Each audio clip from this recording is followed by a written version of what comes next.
अस्सलाम वालेकुम। सबसे पहले स्टेज पर बैठे हुए तमाम मुअज़्ज़िज़ शख्सियात जिनके हाथों आपका इस्तकबाल होने वाला है, आपको इनामात से नवाजा जाने वाला है, इन बड़ी शख्सियात के लिए ज़ोरदार तालियां बजाएं हम कि इन्होंने अपना कीमती वक्त आपके लिए निकाला है। और दूसरी तालियां आपके ख़ुद के लिए बजनी चाहिए क्योंकि आज अवार्ड का दिन आपके लिए। तो ज़ोरदार तालियां हमारे बच्चे और बच्चियों के लिए जिन्होंने बहुत ज़्यादा मेहनत की और उसके बाद अल्हम्दुलिल्लाह बहुत अच्छे मार्क्स के साथ वो कामयाब हुए। मैं मुंबई शहर से मेरा ताल्लुक़ है और नांदेड़ आने के बाद मैंने सुबह थोड़ा सा कुछ इस शहर का दौरा भी किया हमारे डॉक्टर बसीर सर के साथ में। तो मुझे ऐसा लगा कि मुंबई शहर के मुकाबले में नांदेड़ शहर बहुत ज़्यादा बेदार है। यहाँ पर तालीमी सरगर्मियाँ जिस ऑर्गेनाइज वे में चल रही हैं, इंशाअल्लाह वो देखकर मुझे ऐसा महसूस हो रहा है कि हमारे बच्चों का मुस्तकबिल बहुत ताबनाक है। और इन जैसे लोग जो आपका सपोर्ट करने के लिए यहाँ बैठे हुए हैं, जो बाकायदा इश्तिहार देकर आपका एजाज़ करना चाहते हैं, मैं चाहता हूँ ज़ोरदार तालियाँ इन मुंतज़मीन के लिए बजाएं कि जो बिला गर्ज़ आपको आपकी हिम्मत अफजाई करना चाहते हैं और उनके हिम्मत अफजाई के पीछे सिर्फ़ एक ही मकसद है कि आप आगे बढ़ें। हमारे उलमा इकराम ने आपसे कुछ बात की और उन्होंने भी इल्म की अहमियत पर कुछ बात की, ज़हूर सर ने कुछ बात की। मैं उसी चीज़ को आगे कंटिन्यू करते हुए कुछ चीज़ें आपसे शेयर करना चाहूँगा। कोई लंबी तकरीर ना करते हुए मैं कुछ बातचीत आपसे करना चाहता हूँ। यहाँ हमारे लिए फ़ख्र की बात है कि हमारे दरमियान में एक IPS ऑफ़िसर भी मौजूद है। इंशाल्लाह उनके भी ख़यालात आप और हम सुनेंगे। उससे कबल मैं आपको थोड़ा सा जो एजुकेशन सिस्टम है फ़िलवक्त किस तरह की तब्दीली से गुज़र रहा है उस पर कुछ बातें मैं करना चाहूँगा। सबसे पहले आप ये समझें कि हमारा जो निज़ाम तालीम है, जहाँ से हमारे बच्चे अभी कॉलेज और हायर एजुकेशन के लिए जिस यूनिवर्सिटी में जाएंगे, जिन कॉलेजेस में जाएंगे, वो सिस्टम अपग्रेड हो रहा है, वो सिस्टम अपडेट हो रहा है, वो सिस्टम में चेंजेस आ रहे हैं। और अगर हमने उन चेंजेस को सामने नहीं रखा, उस अपडेटेड इंफॉर्मेशन को सामने नहीं रखा, तो शायद हमारा वो टैलेंटेड बच्चा जो अभी 95-85 मार्क्स लाया है, वो शायद भीड़ में पीछे रह जाएगा। 2020 में गवर्नमेंट ऑफ इंडिया ने नई तालीमी पॉलिसी का ऐलान किया सेंट्रल गवर्नमेंट के लेवल पर। और आपको पता है कि एजुकेशन जो होता है वो स्टेट मैटर होता है। सेंट्रल गवर्नमेंट कुछ पॉलिसियां तजवीज़ करती है, कुछ पॉलिसियां उसकी जो है वो लाइन एंड लेंथ वो बताई जाती है और उसकी बुनियाद पर हर स्टेट के अंदर अपना कुछ लाहे अमल तय किया जाता है। 2020 से 2024 4 साल हो चुके। 2028 तक जितने भी बच्चे यहां बैठे हुए गौर से मेरी बात सुने और पेरेंट्स भी, 2028 तक हमारा सिस्टम ऑलमोस्ट अपग्रेड हो जाएगा, स्टेट लेवल पर भी और सेंट्रल गवर्नमेंट लेवल पर भी। और ये तब्दीलियां आहिस्ते आहिस्ते आ रही। अगर हम उन तब्दीलियों से बाखबर हैं तो हमारे लिए बहुत अपॉर्चुनिटीज़ खुल जाएंगी। फॉर एग्जाम्पल मैं आपको बताऊं, अभी इस साल 2024-25 का जो बजट पेश किया गया, कितने लोगों ने सुना वो बजट? जो अजीत दादा पवार साहब ने अपना जो महाराष्ट्र स्टेट का बजट पेश किया, उसमें उन्होंने एजुकेशन के मुतालिक भी कुछ कहा होगा ना। उन्होंने गर्ल्स एजुकेशन के बारे में एक बहुत बड़ा ऐलान किया। अब अगर हम उससे अवेयर नहीं हैं तो हम जाहिर सी बात है वो अपॉर्चुनिटी को अवेल नहीं कर पाएंगे। उन्होंने ये कहा कि आइंदा साल यानी ये 2024-25 का जो एकेडमिक ईयर होगा, उसमें गर्ल्स, तमाम गर्ल्स के लिए जिनका ताल्लुक OBC समाज से है और EWS कैटेगरी को बिलोंग करती हैं, उनको अब तक 50% उनकी फीस माफ होती थी और इस साल से वो 100% माफ हो जाएगी गर्ल्स के लिए। तो अब अगर हमको ये बात पता नहीं है या अभी किस तरह से वो पॉलिसी बनकर कॉलेज तक आएगी, कैसे GR बनेगा, क्या उसके लिए डॉक्यूमेंटेशन होंगे, क्या वो रियम्बर्स होगा या फिर डायरेक्टली फीस माफ होगी, इसका पता कौन लगाएगा? आपको लगाना पड़ेगा, हमको लगाना पड़ेगा। बहैसियत टीचर्स हमको आपको गाइड करना पड़ेगा, जो टीम यहां बैठी हुए एक्सपर्ट्स की। तो मैं पहली सिर्फ इतनी बात आपसे कह रहा हूं कि सिर्फ मार्क्स लाने से काम नहीं चलेगा, अपडेटेड इंफॉर्मेशन रखना जरूरी है। 2023-24 से महाराष्ट्र स्टेट में जो नई एजुकेशन पॉलिसी डिग्री लेवल पर जो इंप्लीमेंट हुई, उसमें ग्रेजुएशन का 3 साल का कोर्स वो 4 साल के कोर्स में कन्वर्ट कर दिया गया और क्रेडिट सिस्टम लेकर आ गया। अब जो भी बच्चा 12वीं पास किया हुआ है, अगर उसके पास academic bank credit account number नहीं है, तो आपको शायद पता होगा कि उसका एडमिशन भी नहीं हो पाएगा। और ये एबीसी अकाउंट, जिसको शॉर्ट में क्या बोलते हैं, एबीसी अकाउंट, आपके बच्चे का मार्क्स कितना आया, 85 95 आया है, अब उसके पास क्या नहीं है, एबीसी अकाउंट ही नहीं है, तो उसका ग्रेजुएशन में, नॉर्मल ग्रेजुएशन के कोर्स में एडमिशन नहीं होगा। पहले अपने को एबीसी अकाउंट क्रिएट करना होगा। अब एबीसी अकाउंट कैसे क्रिएट होगा, आपके आधार कार्ड से। आपके आधार पर जो मोबाइल नंबर है, उसी से आसानी विदिन 5 मिनट्स किसी भी बच्चे का अकाउंट ओपन हो सकता है। एक मामूली सी बात मैं आपको बता रहा हूं, जो चेंजेस आ रहे हैं, ये चेंजेस को सामने रखना बहुत जरूरी है। आज की तारीख में गरीब वो नहीं है जिसके पास पैसा नहीं है, गरीब वो है जिसके पास मालूमात नहीं है। क्यों? अगर आपके पास मालूमात है तो वो कोर्स जिसमें शायद फीस 1.5 लाख रुपए से 1.25 लाख रुपए लगेगी, वही कोर्स आप साल के 30,000 रुपए देकर कर सकते हैं, अगर आपके पास मालूमात है। और अभी जो मैंने बताया, मालूमात 100% फ्री हो जाएगा, तो पूरा फ्री हो सकता है आपका। गवर्नमेंट ऑफ महाराष्ट्र की एक पॉलिसी है, एक छोटी सी स्कीम बता रहा हूं, अपडेटेड रहने के लिए मैं आपको बता रहा हूं, TFWS, tuition fee waiving scheme. हर प्रोफेशनल कोर्स के लिए 5% सीट रिजर्व होती है TFWS। और TFWS में यह होता है कि अगर आपकी सालाना इनकम, पेरेंट्स की, जो बच्चा तालीम हासिल कर रहा है उसके वालिद वालिदा की सालाना इनकम 8 लाख से कम है। 8 लाख का मतलब कितना होता है बताइए आप? अगर आप महीने का 50,000 कमा रहे हैं तो 12 महीने का कितना होगा, 6 लाख होने वाला है। और मुझे नहीं लगता यहां पर 50,000 से भी ज्यादा कमाने हैं। ऐसे बहुत सारे बच्चे जिनके वालिदैन 10,000 20,000 रुपए कमा रहे हैं, लेकिन उनके पास वो TFWS सीट का मालूमात नहीं है। और TFWS सीट कैसे हासिल करना है, उसके लिए इनकम सर्टिफिकेट लगता है। इनकम सर्टिफिकेट किसी कॉर्पोरेटर से नहीं मिलेगा, इनकम सर्टिफिकेट आपको तहसीलदार की ऑफिस से मिलेगा। और एडमिशन का फॉर्म भरते वक्त हमको वो सारे डॉक्यूमेंट्स चाहिए होंगे। ये इंफॉर्मेशन, इस तरह की कुछ इंफॉर्मेशन जो मैं आपको बता रहा हूं, वो अपडेटेड इंफॉर्मेशन रखना हमारे लिए बहुत जरूरी है। गवर्नमेंट ऑफ इंडिया ने, स्टेट गवर्नमेंट ने एक सीट अलॉट किया, किसके लिए पता है आपको? एक सीट ऑर्फन बच्चे के लिए अलॉट किया। मतलब वो तालिबे इल्म जिसके वालिद और वालिदा दोनों का इंतकाल हो चुका है और उसका डेथ सर्टिफिकेट उस बच्चे के पास है, वो बच्चे को ऑर्फन कैटेगरी वाली सीट, बहुत ही कम मार्क्स वाले बच्चे को भी वो कैटेगरी में सीट मिल सकती है। पिछले साल, आप अभी तो नीट का सभी लोगों ने जोर से, आप अभी देख रहे तमाशा हो रहा है क्या, और आगे भी क्या होगा पता नहीं, अल्लाह मालूम कि किस तरह के नतीजे निकलेंगे। पिछले साल का कट ऑफ जो था, वो जो क्वालिफाइंग मार्क्स था 134 मार्क्स था, आउट ऑफ 720 कितना था, 134। अभी इस साल वो 164 हो गया।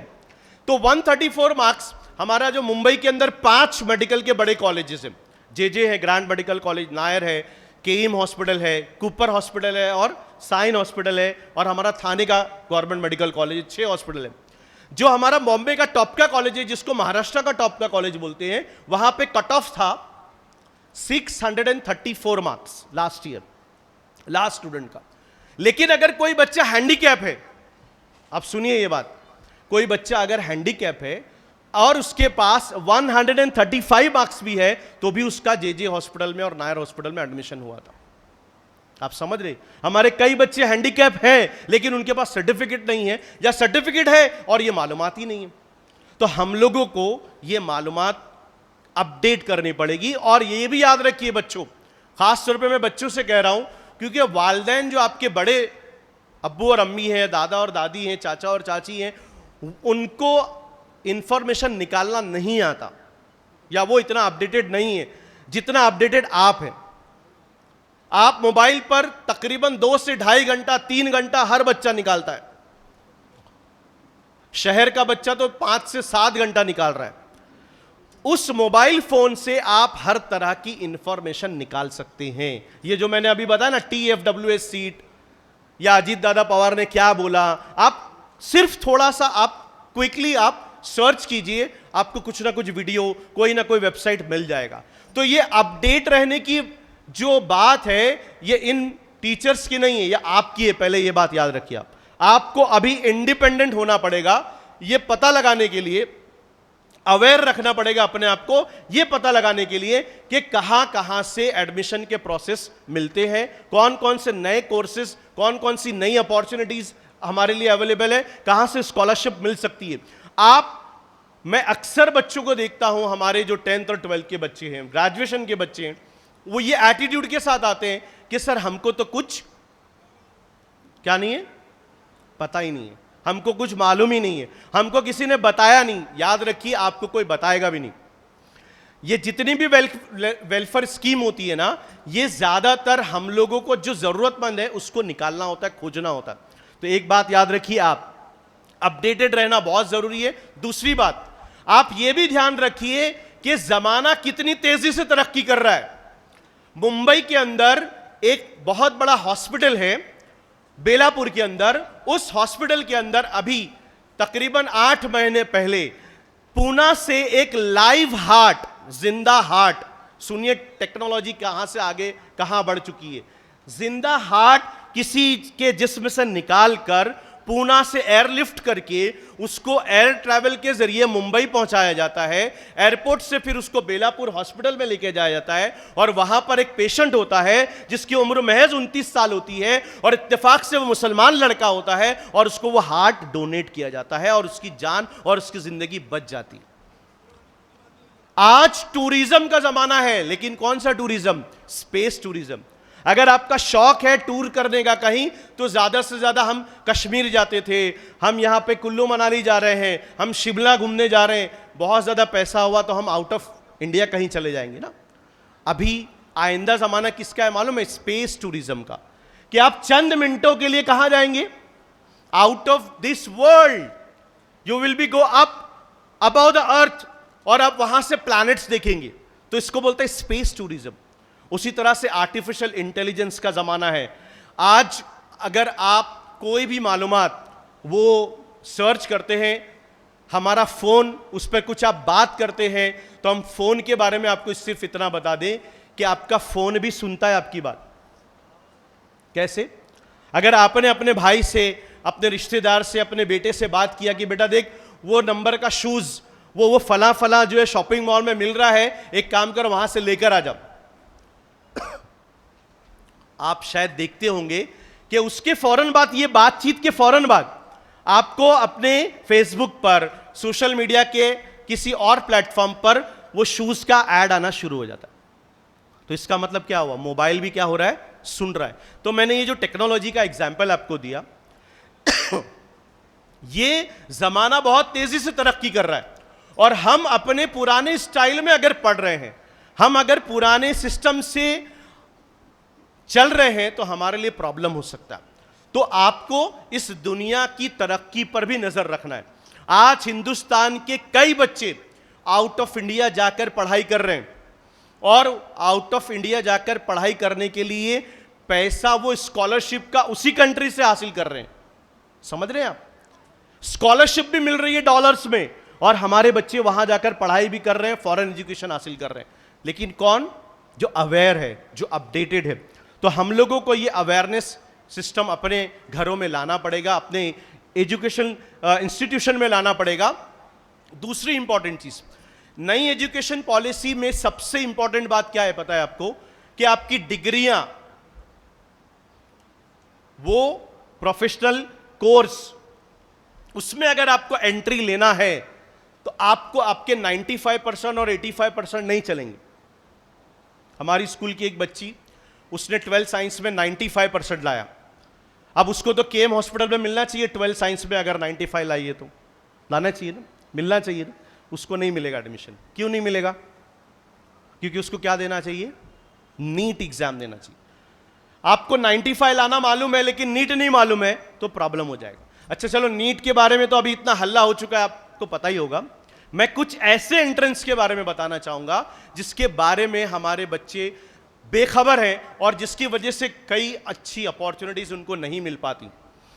आपको जानकर ताज्जुब होगा कि नॉर्मल बीएससी करने पर आपको साल का 80,000 रुपया मिल सकता है स्कॉलरशिप के नाम पर। कितना कितना 80,000 रुपीज। हमारी एक स्टूडेंट 5 साल उसने 80,000 रुपये साल के लिए हैं और अल्हम्दुलिल्लाह इस साल उसने एमएससी एस्ट्रोफिजिक्स में टॉप किया अपने कॉलेज के अंदर। तो उस बच्ची के लिए जरा जोरदार तालियां बजा दे आप। और साल भर गवर्नमेंट से पैसा भी लिया, फीस भी लिया, सब कुछ मिला उसको और मार्क्स भी देखो कितने अच्छे आ रहे हैं। बीएससी करने पर आपको 80,000 मिल रहा है। 2-3 इंस्टीट्यूट के नाम मैं आपको बताता हूं। वो इंस्टीट्यूट है आइजर और नाइजर। अभी बसीर सर ने मुझे एक बच्चे से मुलाकात करवाई, वो बच्चा नीट में उसका स्कोर सर 668 मार्क्स है और उसका आराम से गवर्नमेंट मेडिकल कॉलेज में कुछ भी गवर्नमेंट फैसला करे उसका होने वाला है इंशाल्लाह। लेकिन वो बच्चा एमबीबीएस में नहीं जा रहा है, वो आइजर में जा रहा है। IISER, Indian institute of space, Indian institute of science education and research. ये बच्चा वहां जाएगा। पूरे इंडिया में 7 इंस्टीट्यूट है सिर्फ। उसी तरह हिंदुस्तान के अंदर एक नाइजर है और एक हमारा बॉम्बे के अंदर एक बड़ा इंस्टीट्यूट है जिसको सेंटर फॉर बेसिक साइंस का इंस्टीट्यूट कहते हैं। ये सारे इंस्टीट्यूट में एडमिशन 12 साइंस के बेस पर ही होता है और वही पढ़ा जाएगा पीसीएमबी जो आप पढ़ रहे हैं अभी, और आपको स्कॉलरशिप भी मिलेगी। लिहाजा हम लोगों को इस बात का ख्याल करना है कि वो कौन कौन से अलग कोर्सेज हैं। मैं एक कोर्स का नाम आपको बताऊं, एक एंट्रेंस एग्जाम का नाम आपको बताऊं। हमारे यहां पर से कोई बच्चा मर्चेंट नेवी में जाना चाहता है? मर्चेंट नेवी क्या होता है? शिपिंग और जहाज के अंदर, पानी के जहाज। उसका फायदा क्या है पता है आपको? पहला फायदा यह कि पूरी दुनिया घूमने मिलेगा जब आप जॉब पे लग गए तो, बराबर। और दूसरा फायदा क्या है मालूम है? जो भी बंदा मर्चेंट नेवी के जरिए जो भी इनकम उसकी होती है वो टैक्स फ्री इनकम होती है, उसको इनकम टैक्स नहीं लगता। और 12 साइंस के बाद उसको एक एग्जाम देना होता है IMU CET का, इंडियन मैरीटाइम यूनिवर्सिटी का CET। उसी तरह से आप में से अगर किसी बच्चे को पायलट बनना है, किसी को पायलट बनना है, पायलट बनना है किसी को, पायलट बनने के लिए हम लोगों को बच्चे पूछते हैं कि सर मुझे पायलट बनना है, तो मैं कहता हूं बेटा 80 लाख रुपया है क्या आपके पास? तो बोलता है सर 80 लाख। 80 लाख रुपए अगर आपके पास नहीं है और पायलट बनना है तो कैसे बनेंगे? तो आपके लिए दूसरा रास्ता है। आपको 12 साइंस के बाद एनडीए का एग्जाम देना है, नेशनल डिफेंस एकेडमी ज्वाइन करना है। गवर्नमेंट आपको पैसा खुद से देगी, पढ़ने का पैसा, खाने का पैसा, रहने का पैसा, किताब का खर्च, स्टाइपेंड मिलेगा आपको। और क्या मिलेगा पता है आपको? नौकरी मिलेगी। मैं ऐसे कई पायलट को जानता हूं जिसके पास जॉब नहीं आज। लेकिन आप अगर एनडीए के जरिए एयरफोर्स में जाते हैं तो आपको पढ़ाई का खर्च भी गवर्नमेंट से मिल रहा है और आपको नौकरी और जॉब भी मिल रहा है। तो ये अवेयरनेस के लिए आपको ये सारे एग्जाम्स, एंट्रेंस एग्जाम को टारगेट करना पड़ेगा। कितने बच्चे यहां पर 10th वाले जरा हाथ उठाएं तो, जिनको अभी इनाम मिलने वाला है। ये सारे बच्चों से मेरी दरखास्त है, हाथ नीचे कर लीजिए। सारे बच्चे घर जाने के बाद ये कोशिश करें कि कौन सा करियर पाथ लेंगे जैसा जहूर सर ने बताया था, और साथ में उसके लिए कौन सा एंट्रेंस हमको क्रैक करना है, उसके पीछे लगिए आप। महाराष्ट्र स्टेट ने कम से कम 20 एंट्रेंस एग्जाम लिया इस साल, 20।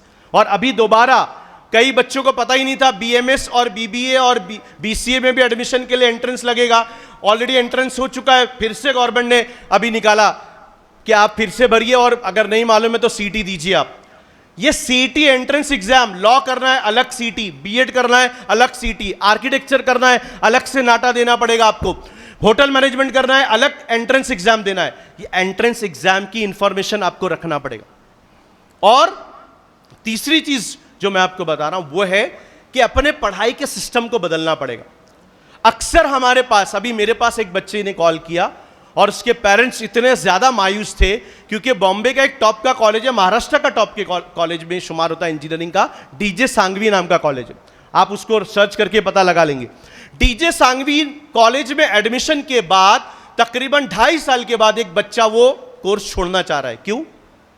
वो ये बोलता है कि सर मुझे ये कोर्स नहीं करना, मुझे इंजीनियरिंग नहीं करना। 2.5 साल के बाद वो अपना इंटरेस्ट बता रहा है और ये वो कहता है कि मुझे अभी इंग्लिश से बीए करना है क्योंकि उसमें अपॉर्चुनिटी ज़्यादा लग रही है मुझे। तो ये जो सिस्टम है ना कि आप अपनी दिल की बात दिल में ही रखते हैं, उसके बाद एडमिशन ले लेते हैं, क्या पता किस प्रेशर की वजह से एडमिशन ले लेते हैं, उसके बाद पैसा खर्च होता है, टाइम जाता है, मेहनत जाती है।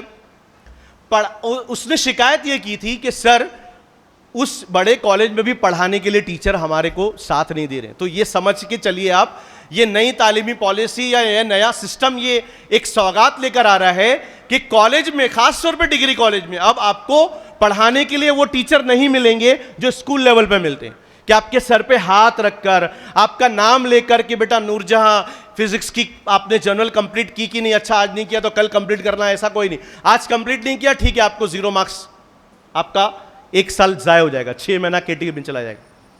तो आपको हायर एजुकेशन का जो सिस्टम है उसमें अपने आप को थोड़ा सा बदलना पड़ेगा, खुद को चैलेंज करना पड़ेगा, और उसमें आपको अब खाली टीचर को, खाली कॉलेज को as a resource of knowledge वो देखना ये गलत हो जाएगा। अब आपको वो सारे ऑनलाइन प्लेटफॉर्म्स, वो दूसरे जो प्लेटफॉर्म्स है जहां से आपको नॉलेज मिल सकता है वो ढूंढना पड़ेगा। जैसे फॉर एग्जांपल मैं आपको बताऊं, आप अगर कोई भी एक कंप्यूटर का बहुत अच्छा कोर्स किसी अच्छे इंस्टीट्यूट से नांदेड़ में करना चाहते हैं, छोटा मोटा कोर्स भी, कॉरल ड्रॉ है, फोटोशॉप है, या आप पाइथन सीखना चाहते हैं या कोई कोडिंग सीखना चाहते हैं, आपको उस कोर्स के लिए कम से कम 20 से 25 हज़ार देने पड़ेंगे। लेकिन यही कोर्स आप 250 से 300 रुपए में कर सकते हैं सर्टिफिकेट के साथ। मैंने क्या बोला? गरीब कौन है? जिसके पास पैसा नहीं वो नहीं, गरीब वो है जिसके पास मालूमात नहीं। आप एक वेबसाइट का नाम लिख लीजिए, यूडीमी, कोर्सेरा, माइंड लस्टर, ये ऐसे वेबसाइट्स है। गवर्नमेंट ऑफ इंडिया का एक वेबसाइट है स्वयं, उसके अंदर updated upgraded courses online platform के जरिए आपको दिए जा रहे हैं। आप अपना ग्रेजुएशन करते करते, आप अपना बीई करते करते, एमबीबीएस करते करते, बीएमएस करते करते, बीबीए करते करते, ये 6-7 अलग अलग सर्टिफिकेट कोर्सेज आपको करना होगा, और ये एड ऑन कोर्सेज के साथ आपकी स्किल बढ़ेगी। तो ये एड ऑन कोर्सेज की मालूमात आपको लेना पड़ेगा, एग्जाम देना पड़ेगा, उसके सर्टिफिकेट्स लीजिए। और चूंकि मेरे पास वक्त नहीं है, ऐसी बहुत सारी इंफॉर्मेशन है जो हम आपको शेयर कर सकते हैं। मैं एक चीज और बताऊं, अभी आपको अपनी स्किल्स को डेवलप करना पड़ेगा। आप स्टूडेंट तो हैं, आप बहुत अच्छे मार्क्स तो ला रहे हैं, लेकिन आपको यह पता ही नहीं है कि अपने आप को एक्सप्रेस कैसे करना, कम्युनिकेट कैसे करना। तो 4 सी याद रखिए। कितने सी? मेरे साथ बोलिए 4 सी, बोलिए 4 सीज। नंबर 1 कम्युनिकेशन, बोलिए number 1। Number 2 creativity, number 2 creativity. Number 3 collaboration, number 3 is what? Collaboration. और नंबर 4 इज क्रिटिकल थिंकिंग। क्या बोला चौथी मैंने? Critical thinking. ये चारों के बारे में गूगल पर जाके सर्च कीजिए, मालूमात निकालिए। आज आपने देखा होगा हर फील्ड के अंदर कुछ नया करने वालों के लिए बहुत ज्यादा अपॉर्चुनिटी, उसी को बोलते क्रिएटिविटी, क्रिटिकल थिंकिंग। जो लोग लकीर के फकीर है ना, वो कभी भी क्रिटिकल थिंकर नहीं हो सकते। आपको चीजों को जज करना पड़ेगा, एनालाइज करना पड़ेगा। जो लोग अकेले काम करते हैं वो नहीं अब टिक सकते, कोलैबोरेशन में काम करना पड़ेगा। और याद रखिए बच्चियों, आप भी और बच्चों आप भी, जिसको आज की तारीख में बोलने नहीं आता, बात करने नहीं आता, लिखने नहीं आता, वो बहुत पीछे रह जाएगा। कम्युनिकेशन का दौर है, यहां पर आईपीएस ऑफिसर बैठे हुए, आपका कुछ शौक है, कुछ मशगला है, कुछ ख्वाब है, आपको उनको पूछना है, और आपके पास वर्ड्स ही नहीं है, आपके पास अल्फाज ही नहीं है, आपके पास हिम्मत ही नहीं है कि सर से कुछ पूछ सके आप। तो आप कहां से मालूमात निकाल पाएंगे? आपको चैट जीपीटी के अंदर कुछ इनपुट्स देना है। अभी तो व्हाट्सएप के अंदर भी मेटा एआई आ गया है, पता होगा आपको। आप खाली इनपुट दीजिए, आपको सब कुछ इंफॉर्मेशन मिलने वाली। तो ये जो एक्सप्रेशन की जो कुव्वत है ना, इसको डेवलप करना पड़ेगा। और आखिरी चीज बोलकर मैं अपनी बात खत्म करूंगा, क्योंकि आपको आज इनामात मिलना है। आप बात सुन सुन के बोर हो गए हैं हमारी। मैं खाली आखिर में यही कहूंगा कि देखिए, हमारे दो आलिम दीन ने ये बात कही, सारे लोग यही चाहते हैं कि आज सब ने कहा कि पढ़िए, आगे बढ़िए, और सब ने ये कहा, ये प्लेटफॉर्म ऐसा है कि पढ़ने के साथ दूसरी बात भी सब लोग कहते हैं। क्यों पता है? क्योंकि आज की तारीख में सबसे ज्यादा जो पढ़ा लिखा शख्स है ना, वही सबसे ज्यादा करप्ट भी है। सही बोल रहा हूं या गलत? नीट का मामला देख ही रहे हैं आप। नीट का मामला कोई अनपढ़ आदमी चला रहा था। ये जो सब कुछ मामला हुआ है, हमारे बैंक से कोई पैसा, अभी आपने खरीदारी करते वक्त ऐप से कुछ पैसा दिया, मालूम पड़ा आपके पैसे से, आपके अकाउंट से कुछ पैसे निकल गए। कौन लोग कर रहे हैं? पढ़े लिखे इंजीनियर्स कर रहे हैं सब काम। तो मैं आपसे रिक्वेस्ट करूंगा क्या, कि हम लोगों के पास अल्लाह ताला ने जो हमारे पास एक किताब दी है, एक कुरान मजीद दिया हुआ है, अहादीस का पूरा ज़ख़ीरा है। आज लोग टैलेंटेड, डिग्री वाले, क्रिटिकल थिंकिंग, ये सब चीज़ें देख रहे हैं, लेकिन साथ में वो ये भी कहते हैं कि सर देखना, कोई ईमानदार लड़का होगा तो उसी को भेजना, लेकिन सर जो वक्त का पाबंद होएगा ना, उसी को भेजना, जो मेहनती होगा ना, उसी को भेजना, उसी को हम लोग जॉब देंगे। तो जो इंपॉर्टेंट चीज़ है ना, वो ये कि हम ज़मीन से जुड़े रहें, बड़ों की इज्जत करें, एहतराम करें। हम लोग अपने अंदर वो एथिकल चीज़ें पैदा करें कि हम एमबीबीएस डिग्री और एमएस और एमडी करने के बाद कोई कट प्रैक्टिस ना करे, कोई ऐसा काम ना करे। आपने देखा होगा कि बेचारा पेशेंट का इंतकाल हो चुका है, लेकिन बिल बढ़ाने के लिए चल रहा है कामकाज, क्योंकि बिल बढ़ाना है। तो ये इथिकल चीज़ें हमारे अंदर हमको पैदा करनी पड़ेंगी, और तभी हम जो है इस मुल्क की खिदमत कर सकेंगे। आने वाला दौर वो आपका है। याद रखिए, आज मेरी स्कूल का एक बच्चा और एक बच्ची ने तो 720 में से 720 मार्क्स लाया। एक बच्चा जिसने 776 मार्क्स लाया, वो 10 बाय 10 के एक छोटे से घर में रहता है। मुंबई के अंदर भी बहुत गुर्बत है, याद रखिए ये बात। काफ़ी गरीब लोग वहाँ रहते हैं, और गरीब अनपढ़ माँ बाप के बच्चे, रिक्शा चलाने वालों के बच्चे भी आज टॉप कर रहे हैं, अगर वो मेहनत करना चाहते हैं तो मैं सिर्फ आपसे यही रिक्वेस्ट करूंगा कि आप मेहनत कीजिए, अपने आप को तैयार कीजिए, और ऐसे लोगों से जुड़िए जो आपको समाज में हेल्प करने वाले हैं। मैं आखिर में दोबारा आपको मुबारकबाद देना चाहूँगा, मुंतज़मीन को मुबारकबाद देना चाहूँगा। वाखिर दावाना अनिल हम्दुलिल्लाहि रब्बिल आलमीन।